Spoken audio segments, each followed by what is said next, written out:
आज मैं आपको कक्षा 12 का प्रायोगिक कार्य प्रैक्टिकल जो कि प्रिज्म के बारे में, कांच के प्रिज्म का आपतन कोण एवं विचलन कोण, इंसिडेंट एंगल एवं डिक्लेशन एंगल ज्ञात करके उसका न्यूनतम विचलन कोण ज्ञात करके और अपवर्तनांक ज्ञात करना है। यह एक प्रिज्म है जिसकी 3 सरफेस हैं, 1, 2 और 3। ये तीनों सरफेस जो है वो अपवर्तक पृष्ठ कहलाते हैं, रिफ्लेक्टेड सरफेस।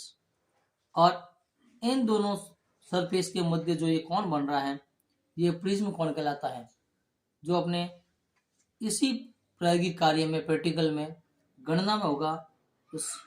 ए होगा कोण ए, जहाँ आपके फॉर्मूले में दिया होगा ए, वही आपका प्रिज्म कोण है ए, जो कि दोनों पृष्ठों के मध्य बनने वाला कोण। जैसे ये प्रयोग है जिसमें उद्देश्य है दिए गए कांच के प्रिज्म के लिए आपतन कोण एवं विचलन कोण के मध्य ग्राफ खींचकर न्यूनतम विचलन कोण तथा अपवर्तनांक ज्ञात करना। इसमें उपकरण एवं सामग्री: नंबर 1 ड्राइंग बोर्ड, 2 सफेद कागज, कांच का prism, metre scale, all pin, drawing pin, graph paper, संदा और पेंसिल इत्यादि हैं।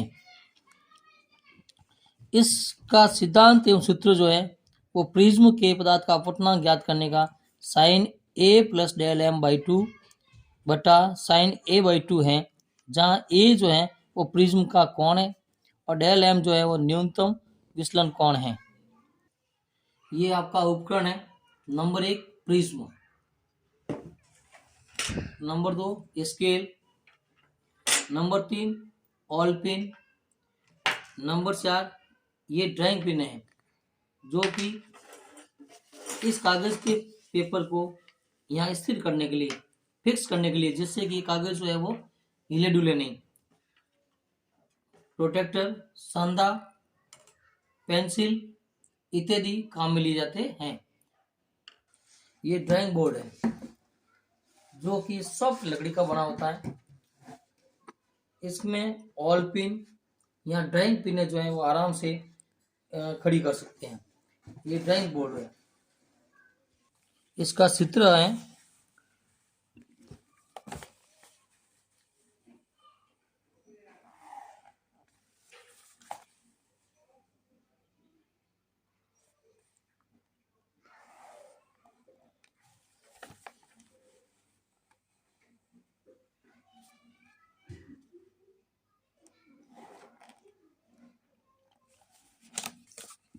ये एक प्रिज्म का चित्र है जिसमें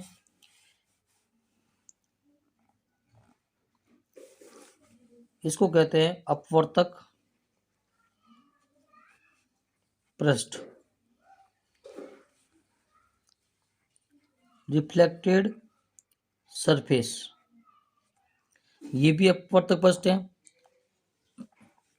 इन दोनों अपवर्तक पृष्ठों के बीच में ये कोण है वो प्रिज्म कोण कहलाता है, प्रिज्म एंगल।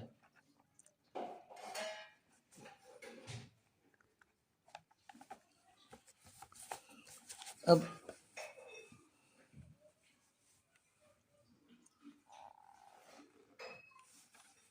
ये आपकी आपतित किरण है।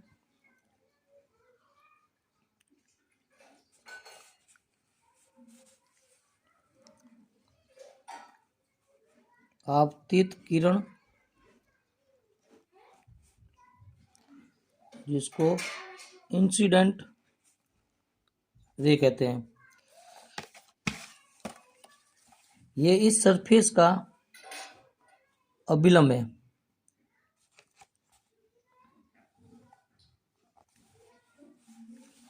जब ये आपतित किरण इंसिडेंट रे विरल माध्यम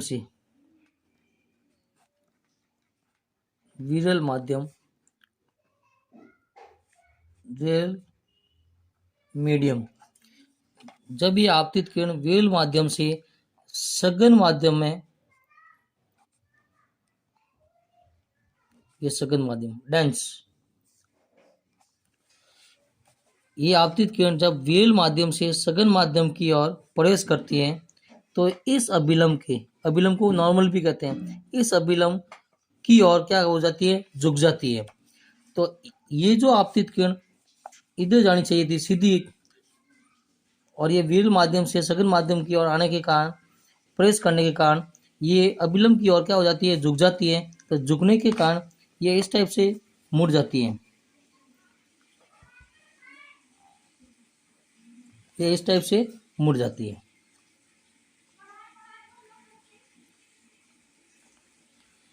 इस पृष्ठ का जो अभिलंब है वो ये है।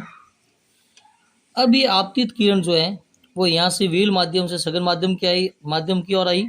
तो जब सघन माध्यम में प्रवेश की तो ये अभिलंब की ओर झुककर ये इस दिशा में आ गई। अब इस पृष्ठ पर इस अभिलंब की ओर देखोगे आप, तो जब ये सघन माध्यम, अब ये कांच में प्रवेश कर गई तो ये सघन माध्यम हो गया। जब ये सघन माध्यम से विरल माध्यम की ओर आएगी तो ये अभिलंब से दूर होती जाएगी, अभिलंब की ओर झुकेगी नहीं, अभिलंब से दूर होगी। तो ये इस प्रकार से जानी यूं चाहिए थी, लेकिन अभिलंब से ये क्या हो जाएगी, दूर हो जाएगी, और ये इस टाइप से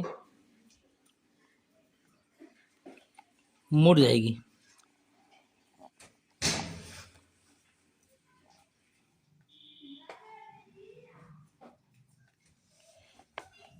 जिसको अपन अपवर्तित किरण कहते हैं।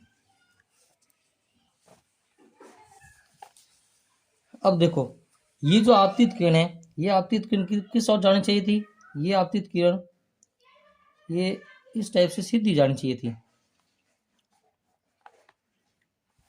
है ना, ये इस ओर से सीधी जानी चाहिए थी। और जा कहाँ रही, इस ओर। जब इस अपवर्तित किरण और आपतित किरण को मिलाते हैं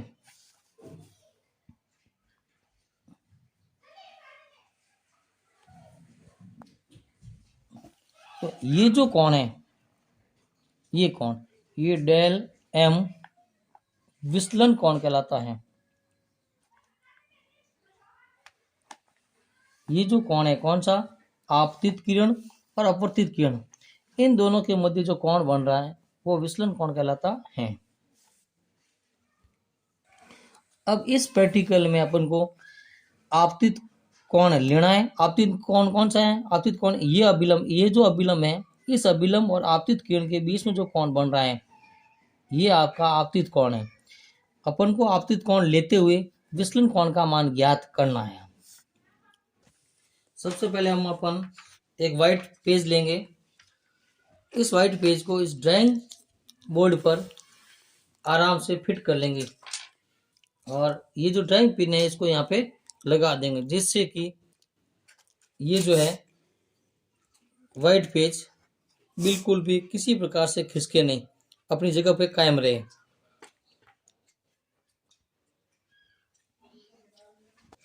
अब हम स्केल की सहायता से एक सीधी लाइन खींचेंगे, और उसके पश्चात हम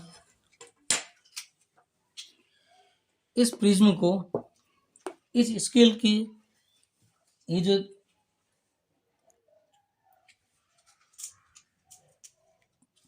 जो लाइन है, इस लाइन के बराबर इसके ऊपर ये बेस रख देंगे, आधा रख देंगे।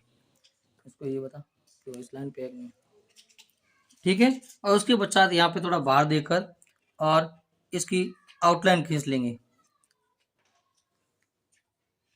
ये मैंने इसकी आउटलाइन खींच दी। अब अपन इस प्रिज्म को आगे लेके और यहाँ पे एक अभिलंब का निर्माण करेंगे, बराबर बीचों बीच। अभिलंब का मतलब नॉर्मल, एक नॉर्मल का निर्माण कर दिया। उसके पश्चात हम एक आपतित कोण का निर्माण करेंगे, जो कम से कम 30 डिग्री से लेकर चलना है अपन को। उसके बाद में 30, 35, 40, 45, 5 डिग्री बढ़ाते जाएंगे। सबसे पहले अपन ने 30 डिग्री के आपतित कोण इंसिडेंट एंगल का निर्माण किया, और ये 0, 10, 20 और ये 30। अब अपन ने ये 30 डिग्री का कोण बना दिया।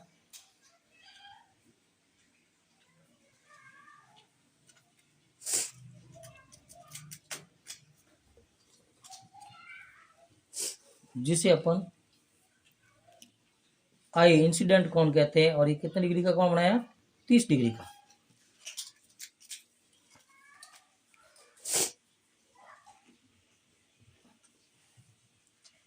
ये इंसिडेंट रे, आपतित किरण। अब हम इस आपतित किरण पर 2 ऑलपिन लगा देंगे।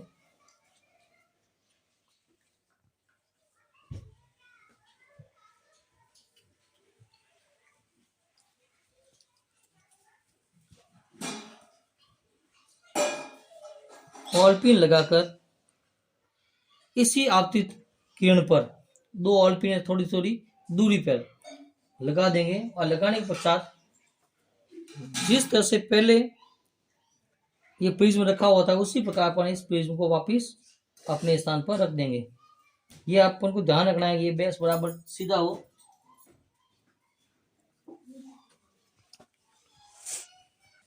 अब हम देखेंगे कि अपन ने इस पृष्ठ की ओर आपतित किरण जा रही है, और अपन को इस पृष्ठ पर ये दोनों ऑलपिने एकदम सीधी रेखा में दिखेगी। जैसे अपन देख रहे हैं, ये देखो, ये अपन को इस पृष्ठ की ओर सीधी नजर आ रही है।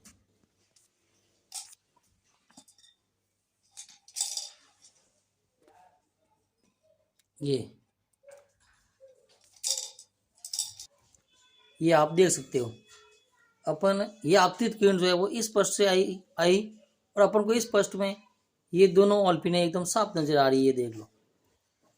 और अब जब अपन देखेंगे तो ये दोनों ऑलपिने जो है वो बिल्कुल एक सीधी रेखा में दिख रही है।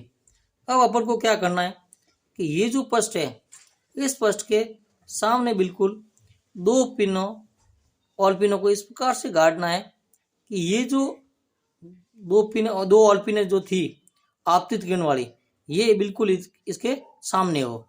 एक इधर, और उसके बाद एक और देख लो जो बराबर इसके सीधी रेखा में हो। इस प्रकार अपन को 2 ऑलपिनों का गाड़ना है। अब मैं पहली ऑलपिन लगा रहा हूं।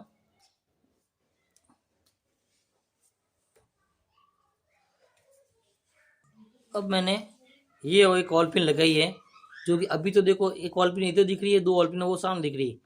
लेकिन जब आप इसको एक सीध में देखोगे तो ये बराबर एकदम सीध में, तीनों ऑलपिने जो है बराबर सीध में आ रही है। अभी मैं एक दूसरी ऑलपिन लगा रहा हूं जो कि बिल्कुल इसके सीधी लाइन में हो। अब देखो, मैंने ये दूसरी ऑलपिन भी लगा दी, जो कि इस ऑलपिन की ओर देखोगे तो चारों ऑलपिने जो है वो बिल्कुल एकदम एक लाइन में दिख रही है, सामने दिख रही है। इसी प्रकार आपको ये 2 ऑलपिने लगानी है, और फिर उसके बाद पश्चात इन ऑलपिनों को निकालकर, और जहाँ ऑलपिन लगी है मैं इस ऑलपिन को निकाल लूंगा और यहाँ पे एक गोला कर दूंगा। उसके पश्चात मैं इस ऑलपिन को भी निकाल दूंगा और इसके ऊपर भी मैं इसको गोला कर लूंगा, और इस प्रिज्म को यहाँ से हटा देंगे। फिर अपन इन ऑलपिनों को भी निकाल देंगे और निकाल कर इस पर अपन गोला कर लेंगे। जबकि इस पर गोला करने की आवश्यकता नहीं है, पर फिर भी अपन कर लेते हैं। अब अपन इन दोनों बिंदुओं को मिलाते हुए और एक प्रिज्म तक सीधी लाइन का निर्माण करेंगे।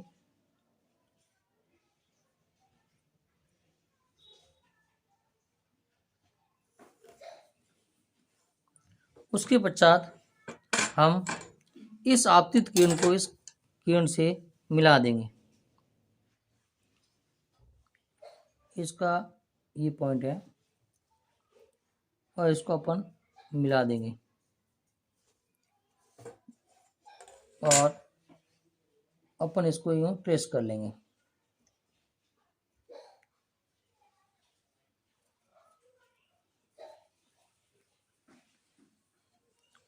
अब अपन क्या करेंगे, इस आपतित किरण को आगे बढ़ाएंगे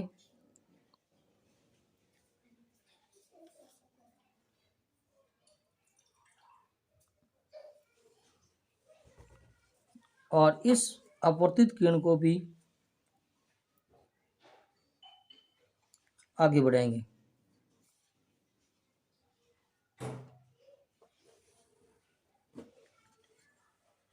जब इस आपतित किरण को आगे बढ़ाया और इस अपवर्तित किरण को भी आगे बढ़ाया, इन दोनों आपतित किरण और अपवर्तित किरण, इन दोनों किरणों के बीच में जो कोण बन रहा है, ये कोण अपन का डेल एम होगा, जिसे अपन विचलन कोण कहते हैं।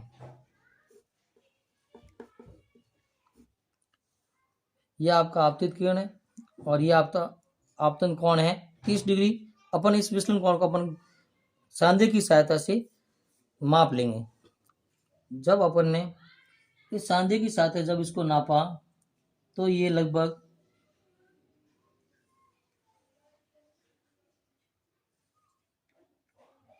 50 डिग्री का बना। ये जो विचलन कोण है ये 50 डिग्री का बना। कब? जब अपने आपतन कोण 30 डिग्री का लिया। इस प्रकार अपन को 1 2 3 फिर बैक साइड में भी 3 बना दो। यहाँ अगर कोई दूसरी बड़ी सीट है तो उस पर 6 बना दो। 6 आपको प्रिज्म की सहायता से आपतन कोण लेते हुए 30 35 40 45 इस प्रकार आपतन कोण लेते हुए और विचलन कोण का निर्माण करना है और इस प्रकार आपको 6 रीडिंग लेनी है। इस प्रकार मेरे एक स्टूडेंट ने 35 आपतन कोण लिया। ये जो कोण लिया है वो 35 लिया आपतन कोण और इसका 42 पे विचलन कोण बना। उसके पश्चात ये 40 का लिया, 40 डिग्री का कोण लिया और 40 पे बना और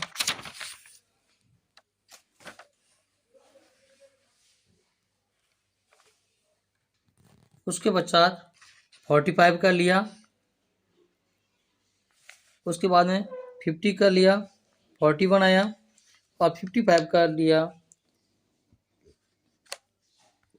इस प्रकार 1 2 3 और 3 6 रीडिंग आपको इस प्रकार से लेनी है। अब जैसे ये इस प्रकार से आपको ऑब्जर्वेशन टेबल बनानी है। ऑब्जर्वेशन टेबल, प्रेक्षण सारणी, जिसमें नंबर 1 कॉलम बनेगा क्रम संख्या, दूसरा आपतन कोण, तीसरा कॉलम बनेगा विचलन कोण का और चौथा कोण बनेगा न्यूनतम विचलन कोण का। तो सबसे पहले अपन ने लिया 30 डिग्री का आपतन कोण, तो 50 डिग्री विचलन कोण आया। उसके पश्चात में 35 का लिया तो 42 डिग्री का आया। उसके बाद में 40 डिग्री का लिया तो विचलन कोण 40 डिग्री का आया। उसके बाद में 45 डिग्री लिया तो विचलन कोण 38 का आया और 50 डिग्री का लिया तो उसके बाद में 41 का आया और 55 डिग्री का आपतन कोण लेने पर 44 डिग्री का विचलन कोण आया।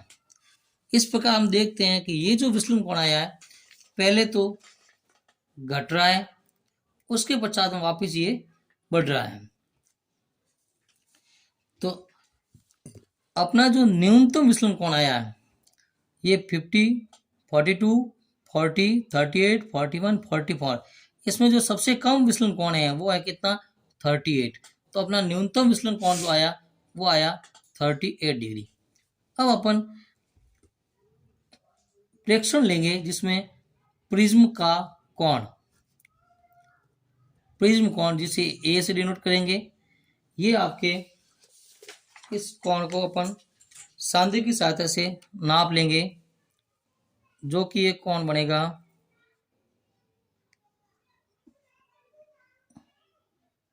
बराबर 60 पे 60 डिग्री का कोण बनेगा।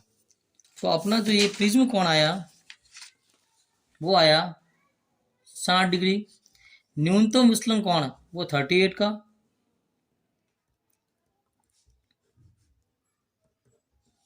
कौन सा विचलन कोण? न्यूनतम, जिसको अपन सूत्र में डेल एम से डिनोट करेंगे, जो कितना आया 38 डिग्री। अब अपन एक फॉर्मूला लगाएंगे अपवर्तनांक का, जो कि है sine A plus del M by 2 बटा साइन ए बटा 2। साइन ए का मान जो है प्रिज्म कोण जो है वो कितना है 60 डिग्री, प्लस डेल एम न्यूनतम कोण कितना है 38 डिग्री, बटा हो जाएगा 2। उसके बाद में साइन ए का मान 60 डिग्री, तो 60 बटा 2। इस प्रकार ये हो जाएगा साइन 98 बटा 2 एंड ये आ जाएगा साइन 30 डिग्री। अब देखते हैं कि साइन 98 बटा 2 कितना हो जाएगा, साइन 49 बटा साइन 30। अब इसका मान जो है, जो प्रैक्टिकल की जो बुक्स हैं उसके सबसे पीछे दिए हुए हैं, साइन 49 का मान जो है वो आ जाएगा 0.75 और साइन 30 का मान 1/2 होता है, जो कि 0.5। जब अपन इसमें भाग देंगे तो ये आ जाएगा 1.50,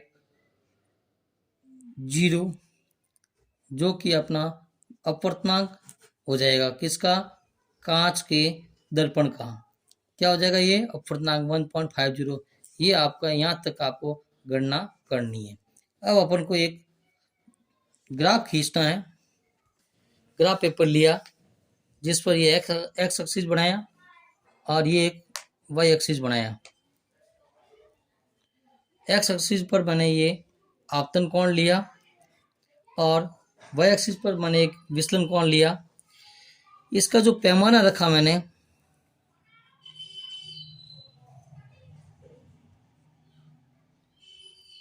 इस पर जो मैंने एक पैमाना रखा है वो एक्स एक्सिस पर एक खंड बराबर 5 डिग्री और वाई एक्सिस पर मैंने एक दो खंड बराबर 5 डिग्री और वाई एक्सिस पर भी मैंने दो खंड बराबर 5 डिग्री पैमाना लिया है। इधर देखो ये 0 एक खंड दो खंड मैंने कितना लिया 35, ठीक है ना। तो इस प्रकार से मैंने ये पैमाना ले लिया। अब देखो इधर आप ध्यान रखोगे तो मैंने आपतन कोण कितना लिया 30, तो मैं विचलन कोण आया 50 का। तो ये आपतन कोण 30 और विचलन कोण जो है वो 50 का आया, ये 50 मैंने गुणा कर दिया। फिर 35 का लिया तो ये आ गया 42, तो ये 35 का लिया तो ये 42 जो है वो इसके आसपास आ जाएगा, ये 40 और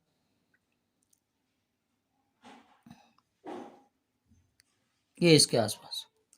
उसके बाद में मैंने लिया 40 का तो आ गया 40, ये 40 आपतन कोण और ये हो गया 40 का विचलन कोण। उसके बाद में मैंने लिया 45 डिग्री जिसका आया 38, तो ये लिया 45 डिग्री और इसका आया ये 38। उसके बाद में मैंने 50 का लिया तो कितना आया 41, ये मैंने 50 का आपतन कोण लिया जिसका आया 41, जो कि ये यहाँ पे आ जाएगा।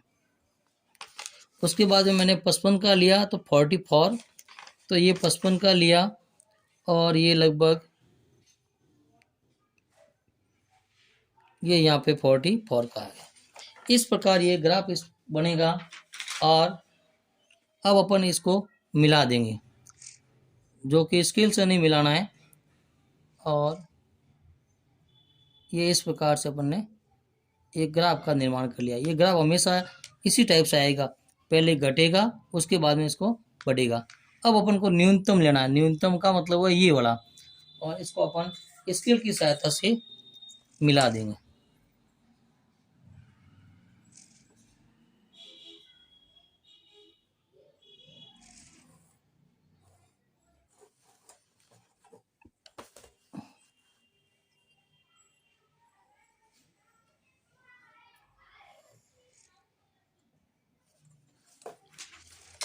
जब अपन ने इसको मिलाया तो ये न्यूनतम विचलन कोण आया, जो कि डेल एम बराबर 38, और आपतन कोण जो है वो कितना है 45, और डेल एम जो है वो कितना आ जाएगा 38।